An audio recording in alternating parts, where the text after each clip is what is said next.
तेजस्वी यादव ने कह दिया 10 लाख नौकरी दे देंगे, वैसे नीतीश कुमार ने कह दिया हर परिवार को 2 लाख रुपया दे देंगे। कहां से दे दोगे भाई?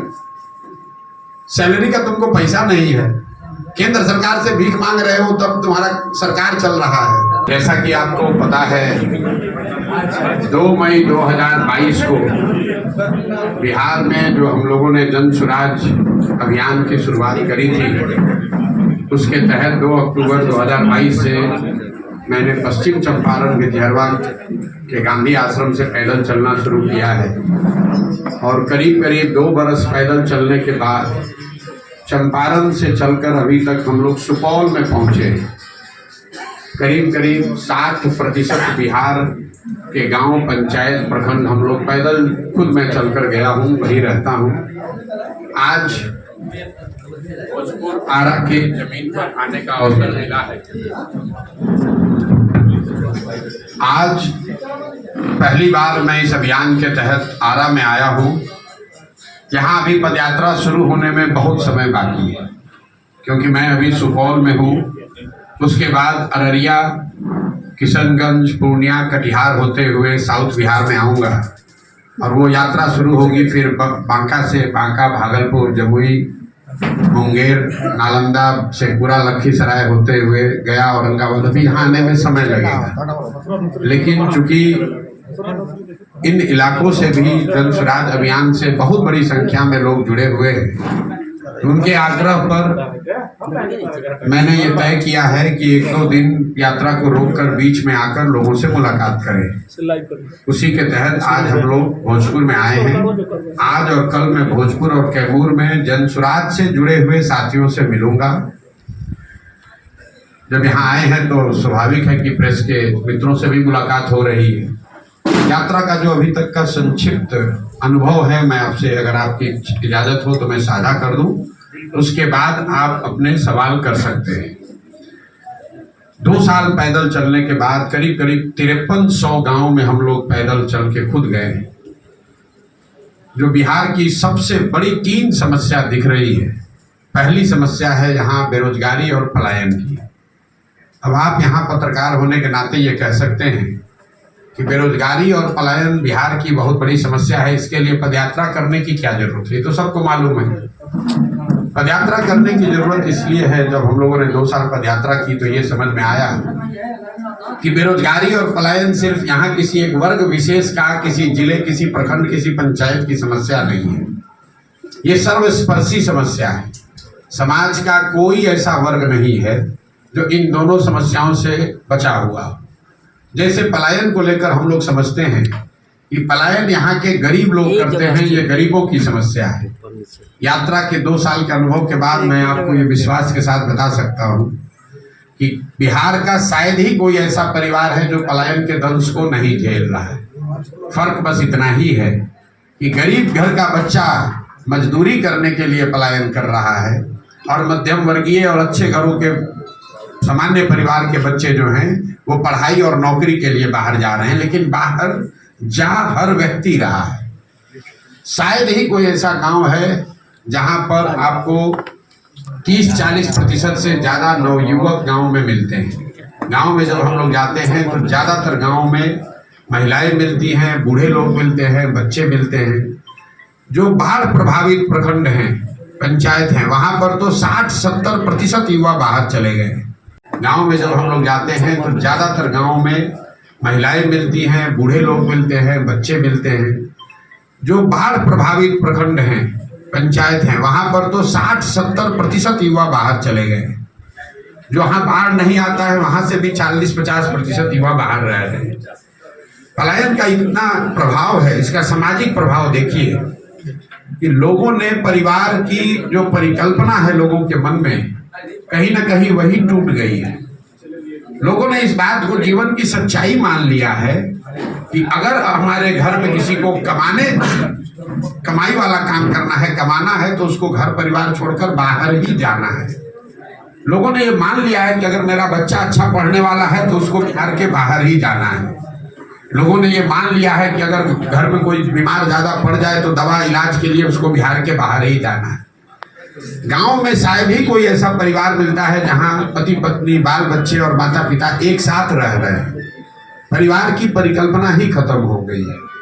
इसी तरह बेरोजगारी जो है, ये सिर्फ पढ़े लिखे या अनपढ़ों, गरीब अमीर, अगड़े पिछड़े की समस्या नहीं है। बेरोजगारी का हल ये है कि यहाँ जो लोग समृद्ध माने जा रहे हैं, जिनको 5-10 बीघा जमीन है, छोटा मोटा बिजनेस व्यापार है, वो लोग भी गांव में चलते समय हमारे पास आकर कहते हैं भैया 20,000 रुपया के लिए कुछ भी अपना जमीन बेचने को तैयार है। बेरोजगारी का ये आलम है। तो बेरोजगारी और पलायन के बाद जो दूसरी सबसे बड़ी समस्या दिखी वो है शिक्षा व्यवस्था का बिहार में ध्वस्त हो जाना। हम लोग जैसे लोग बिहार के सरकारी विद्यालय से पढ़े और बिहार में शिक्षा की व्यवस्था बहुत अच्छी कभी नहीं थी, लेकिन आज जो शिक्षा की व्यवस्था है इसमें और पहले वाले में फर्क ये है कि पहले हर जिले में, प्रखंड में 1-2 विद्यालय सरकारी ऐसे जरूर थे जहां पढ़ लिख कर आप आगे बढ़ सकते थे। ये समता मूलक शिक्षा नीति बनाने के नाम पर पूरी शिक्षा व्यवस्था को ध्वस्त कर दिया गया। एक पंक्ति में अगर मैं बिहार की शिक्षा व्यवस्था को बोलूं तो यहाँ पर स्कूलों में खिचड़ी बंट रही है और कॉलेज से डिग्री बंट रहा है, पढ़ाई दोनों में कहीं नहीं हो रहा है। अब आप ये बताएंगे कि इतनी व्यवस्था खराब क्यों है? कुछ लोग बताते हैं कि खिचड़ी बंटने से ये स्थिति खराब हो गई। आप में से कई साथियों का ऐसा भी मानना है कि जो शिक्षक हैं, नियोजित शिक्षक, उनकी क्वालिटी, गुणवत्ता खराब होने से शिक्षण व्यवस्था खराब हो गई। इन दोनों बातों में पूरी सच्चाई नहीं है। अगर सिर्फ खिचड़ी बांटने से व्यवहार की व्यवस्था खराब हो जाती शिक्षा की, तो 6वीं कक्षा से आगे के विद्यालयों में तो खिचड़ी नहीं बंट रहा है, वहां पर पढ़ाई क्यों नहीं हो रहा है? जो लोग ये समझते हैं कि शिक्षकों की गुणवत्ता की वजह से बिहार की शिक्षा व्यवस्था खराब हो गई।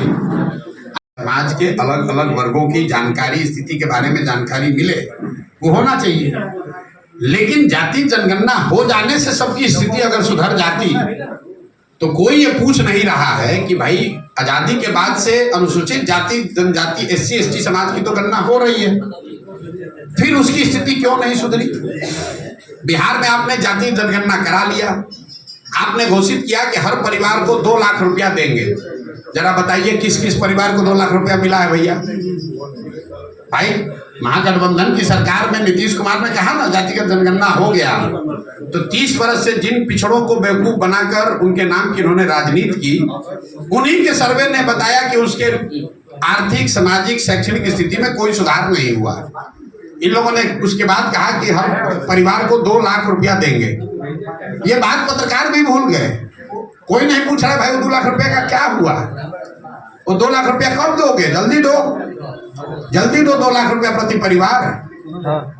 जैसे तेजस्वी यादव ने कह दिया 10 लाख नौकरी दे देंगे, वैसे नीतीश कुमार ने कह दिया हर परिवार को 2 लाख रुपया दे देंगे। कहां से दे दोगे भाई?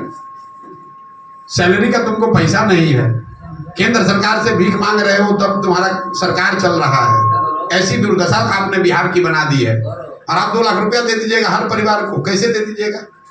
और अगर दे सकते हैं तो दे दीजिए, हम लोग आपका करेंगे, आपका सम्मान करेंगे अगर आप ये कर दीजिएगा। जातिगत जनगणना होना चाहिए, लेकिन उससे देश के, राज्य के विकास की सारी कुंजी है वो, ऐसा बात नहीं है। ये तो ऐसे हुआ कि आप कहिए कि हम लाइब्रेरी में जाएंगे और जाकर बस आइंस्टीन बन जाएंगे। अरे भाई लाइब्रेरी में किताब है, वो किताब होने से आप आइंस्टीन थोड़े ना हो जाइएगा। किताब को पढ़िएगा, पढ़कर कुछ कीजिएगा तब ना कुछ समझदारी होगी। राहुल गांधी का आपने नाम लिया, तो राहुल गांधी की पार्टी की सरकार रही है करीब करीब 50-55 साल। तो ज्ञान उनको आज हुआ है कि जातिगत जनगणना से ही देश का विकास होगा। अगर ये ज्ञान उनको पहले था तो पहले ही कर देते, हम लोग सबका कल्याण हो गया होता। और मान लीजिए कि आज उनको ज्ञान हुआ, ये भी बात हो सकती है आज उनको पता चला, आदमी हर रोज सीखता है। तो अगर आज ज्ञान हुआ है तो छोड़िए देश का बात, कर्नाटक में, तेलंगाना में, हिमाचल में 3 जगह कांग्रेस की सरकार है, वहां पर तुरंत जातिगत जनगणना कराना चाहिए और कराकर कर्नाटक, तेलंगाना और हिमाचल की गरीबी को दूर कर देना चाहिए। पूरा देश नतमस्तक होकर राहुल गांधी को मान लेगा कि ये भगवान के भेजे हुए नए दूत हैं, इनके पास वो कुंजी है, वो तरीका है कि भाई जातिगत जनगणना होगा, गरीबी खत्म हो जाएगा खटाखट। कल आपने कहा था कि 40 सीटों पर मुस्लिम कैंडिडेट उतारिएगा, अगर 19 सीटों 40 सीटों पर आरजेडी अगर कैंडिडेट उतारती है मुस्लिम, तो आप क्या करेंगे? मेरे भाई, मैंने कोई मुसलमानों के नजरिए से नहीं कहा है। जो जन स्वराज का फॉर्मूला है, जन स्वराज सिर्फ काबिल आदमी को चुनाव लड़ाएगा। हमारे लिए काबिलियत पैमाना है, लेकिन हर समाज में चुनाव तो 243 आदमी लड़ेगा और बिहार में काबिल तो लाखों लोग हैं। तो उसमें से किस समाज के कितने काबिल लोगों को लिया जाए, उसके लिए ये फॉर्मूला बनाया गया कि जिस समाज के लोगों की जितनी संख्या है उसको उतनी भागीदारी, उस समाज के उतने काबिल लोगों को भागीदारी मिल जाएगी। उस हिसाब से मुसलमानों की आबादी अगर 18% है तो करीब करीब 40 सीट पर काबिल मुसलमान आदमी लड़ना चाहिए। हमने आरजेडी को लेकर दूसरी बात कही।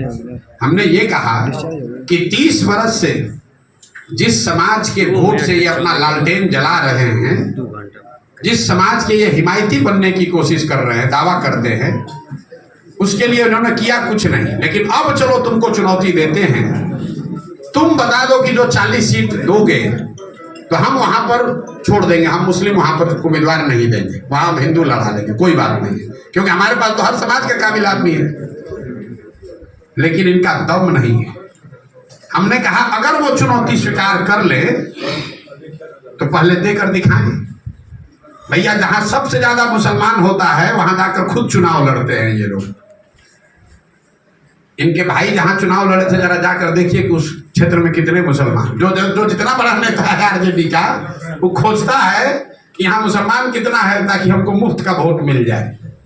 इसलिए ये चुनौती दी है और अगर चुनौती स्वीकार करेंगे तो हम मान भी लेंगे। कटिहार एक जिला आपने सुना होगा, कटिहार में 47% मुसलमान है, वहां आरजेडी ने एक भी मुसलमान को टिकट कभी नहीं दिया है। ये तो मुसलमानों को बेवकूफ बनाते हैं। जहां मुसलमानों की आबादी है वहां पर उसको टिकट नहीं देंगे, जहां मुसलमानों की आबादी नहीं होगी वहां टिकट दे देगा, हार जाएगा, और जहां मुसलमानों की आबादी होगी वहां खुद चुनाव लड़ते हैं। आरक्षण को लेकर आरक्षण को लेकर प्रशांत किशोर का क्या सोच? आरक्षण को लेकर प्रशांत किशोर की सोच ये है कि जो संवैधानिक व्यवस्था आरक्षण को लेकर बाबा साहब अम्बेडकर के संविधान में है वो बनी रहनी चाहिए।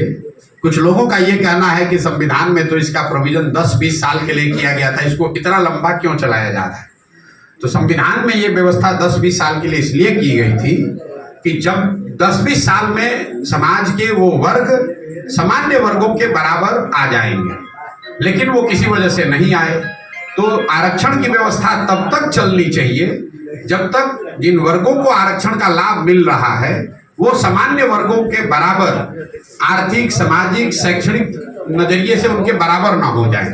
मान लीजिए कि गरीबी हटाओ कार्यक्रम शुरू किया गया 1980 में, तो अगर गरीबी 5 वर्ष में 10 वर्ष में नहीं हटी तो क्या गरीबी हटाने का कार्यक्रम बंद कर दिया जाएगा? आपको रोग है, आपको डॉक्टर ने दवा दी कि आप 2 महीना खाइए ठीक हो जाइएगा, लेकिन अगर 2 महीना में रोग ठीक नहीं होगा तो दवा खाना छोड़ दीजिएगा, तब तो गड़बड़ हो जाएगा ना। तो आरक्षण की व्यवस्था जो संविधान में है वो बनी रहनी चाहिए, तब तक बनी रहनी चाहिए जब तक जिन वर्गों को इसका लाभ मिल रहा है उनकी सामाजिक, राजनीतिक, शैक्षणिक स्थिति सामान्य वर्गों के बराबर न हो जाए। एक आखिरी सवाल